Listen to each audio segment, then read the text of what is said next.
Bonjour à toutes et à tous, et aujourd'hui on se retrouve donc pour une nouvelle vidéo. Dans cette vidéo, c'est donc un avant-match du match qui opposera donc Chelsea au Real Madrid. Donc voilà, je suis madrilène, je parlerai du coup du Real, donc des absences, de tout ça, des retours, puisqu'il y en a avec le retour de Ramos, de Mendy et de Valverde. Voilà, Valverde testé négatif au Covid-19. Donc voilà, on parle de ça tout de suite.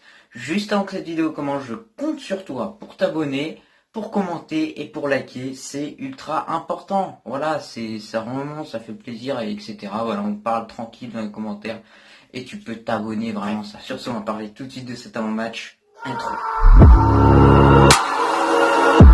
C'est la vie, c'est qu'un jeu dangereux. Je te regarde pas pendant le bol. Lavez ma main pour celle d'un ange. Maintenant elle danse avec le diable. Alors, tout d'abord, on va se mettre dans le contexte. Le Real Madrid s'est imposé donc 2-0 assez facilement contre Sassuolo, même si ça aurait été compliqué pour les hommes de Zidane, étant donné qu'il aura fallu attendre à la 76e minute pour voir une tête Militao venue de n'importe où, voilà, qui s'est niché dans le coin du but. Donc tu peux aller voir mon débrief du match si tu veux avoir plus de précision sur ce match, etc. Voilà, puisque j'ai dit plein d'arguments intéressants qui peuvent t'intéresser en tant que madrilène. Voilà, tout simplement, on a une équipe de Chelsea qui va plutôt bien, voilà, qui a fait une victoire face à Fulham et qui s'est géré. Voilà, ils sont gérés avant le match du Real Madrid. Donc eux, ils se préparent dans leur petit coin. Nous aussi, on fait un petit truc. Donc voilà. Donc tout d'abord, je vais revenir un petit peu ce que sur Zidane a dit en conférence de presse. Donc Zidane, principalement, la chose qu'il a dit en conférence de presse, c'est que ça va être dur, c'est que ça va être un match dur, qu'ils vont tout donner sur le terrain, et etc. Pareil pour Toni Kroos, hein, voilà, Zinedine Zidane et Toni Kroos étaient en conférence de presse. Il a également évoqué donc le cas Ramos. Il a dit que si il était avec le groupe, en gros, c'est qu'il est à 100% et que sinon il serait pas avec le groupe. Donc pour moi, Ramos sera titulaire, et Ramos, croyez-moi, le connaissant, il pourra pas louper un match d'une telle ampleur et être sur le banc et voir ses coéquipiers jouer. Il voudra tout donner sur le terrain, et c'est ça la mentalité qu'il faut avoir quand tu es au Real Madrid. Voilà, donc voilà pour l'ensemble de ce qu'ils ont dit, hein. Après, réellement, ils ont dit ça va être compliqué, ouais, tout ça. Par exemple, Kroos, après, a dit oui, Chelsea est une équipe dure, tout ça. Donc voilà, ils ont dit plein de choses, mais ça va être un match très compliqué, ça je vous l'assure. C'est plus qu'une finale, c'est une finale avant l'heure, réellement, quand tu y penses. Voilà, puisqu'au moment où je te fais cette vidéo, Manchester City s'est qualifié pour la finale Ligue des Champions grâce à une victoire 2-0, et sur le cumul des deux matchs, ça fait 4-1. Voilà, donc bravo au PSG pour leur parcours, bravo à City, mais City, croyez-moi, j'espère qu'on arrive vite pour montrer qui c'est le roi d'Europe. Non, je rigole bien sûr. Je sais pas, on verra, voilà, déjà ce match contre Chelsea, il faut le gagner. Donc ensuite, je vais donc aborder mes 11, le 11 que je veux voir en fait moi tout simplement demain à 20h, quel 11 je veux voir tout simplement. Alors déjà au goal, Lounine, non je rigole bien sûr. Pas Lounine, ne vous inquiétez pas. Courtois, défense, je veux voir Nacho, Nacho défenseur droit. En défense centrale, je veux voir Militao Ramos, un charnière qui avait bien marché contre, par exemple, je repense au match vers la fin du championnat dans la course au titre, lors de la dernière Liga contre l'Athletic Bilbao, voilà, lors de la victoire 1-0 grâce à un penalty de Ramos. C'est une charnière qui avait bien fonctionné. Et on sait que Militao, s'il voit qu'il a Ramos à côté, voilà, et Militao commence vraiment à montrer de quoi il est capable. Et ça, on aime bien. Voilà, ensuite, défenseur gauche, mais je mettrai Mendy, peut-être qu'il n'est pas à 100%, mais moi je le mettrai quand même. Ensuite, au milieu de terrain, je mettrai Modric, Casemiro, Kroos. Si tu m'en oublies un des trois, c'est mort. On ne gagnera pas ce match. Puisque si les trois ne sont pas au niveau, il y en a un qui est pas au niveau, on ne gagnera pas. Clairement, moi je vous le dis, on ne gagnera pas. On a besoin de ces trois éléments principaux pour gagner ce match. Donc voilà, excusez-moi. Pour aller gagner ce match et aller en finale.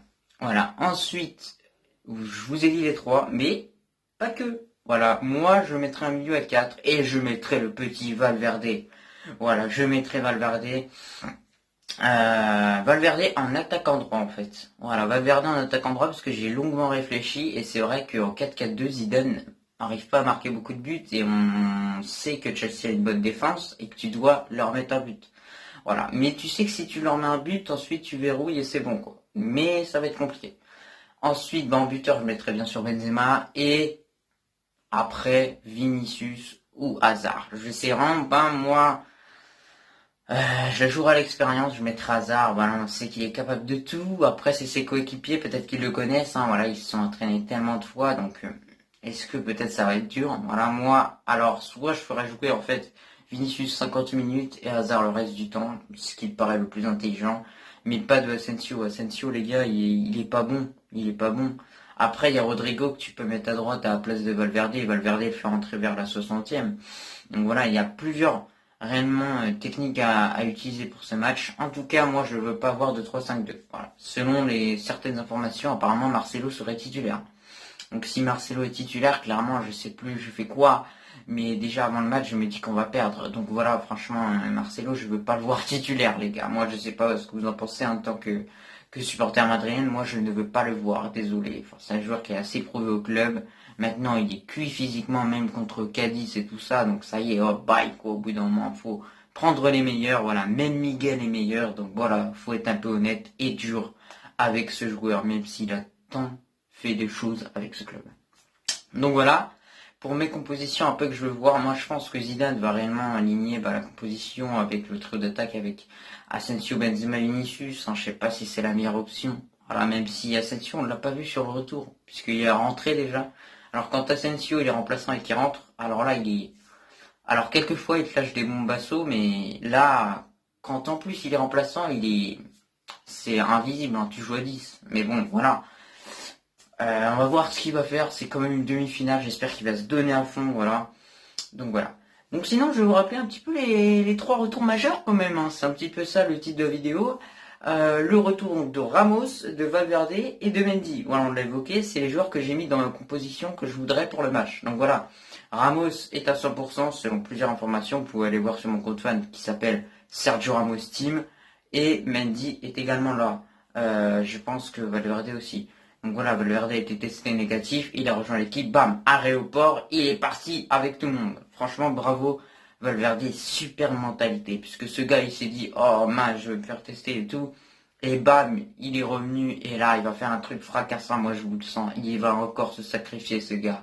Comme lors du tacle face à Atlético. Ce gars, je vous dis, il faut le mettre titulaire, c'est un gars qui se bat, même s'il a 10% sur le terrain, il se donnera à fond. Donc voilà, franchement, bravo Valverde. Pour ça, franchement, c'est magnifique. Donc voilà. Après, sinon, j'ai pas d'autre chose réellement à ajouter sur cet avant-match, à part que ça va être compliqué, vraiment. Ce qu'il va falloir pour le Real Madrid, c'est pas jouer à 3 en défense, parce que quand tu sais qu'il y a des fusées en face, ça fait un peu peur. Donc voilà, même si tu sais que t'as une défense rapide, hein, Ramos, 30,8 km/h en Ligue des Champions, c'est vraiment pas mal du tout. T'as Nacho aussi, il va vite, et Militao, mais bon, moi, je pense qu'il faut plutôt opter pour une défense à 4. Après, Nacho, défenseur droit, ça va être compliqué. Mais Nacho est rapide, il est franc et il est... Tu vois, c'est... Ah, tu vois, dès qu'il atterrit rien sur le ballon, en fait, je sais pas comment t'expliquer, mais c'est... Ça y va. Ça y va. Voilà. Donc moi, j'ai pas d'autre chose à rajouter sur ce débrief, à part un truc. Si on le gagne ce débrief, regardez-moi bien dans les yeux. Vamos! Voilà, c'est tout ce que j'aurai à dire. C'est tout. Donc voilà, ce débrief maintenant. J'espère, enfin ce débrief, je dis ce débrief vraiment, bref. J'espère qu'on va gagner ce match, c'est tout. Voilà, à la Madrid, y nada más. Et j'ai oublié de vous dire, d'ailleurs, le truc que je veux voir, c'est un penalty de Ramos où il fait le fameux Vamos! Et ouais, bon allez, à plus, passez une excellente soirée ou une excellente journée.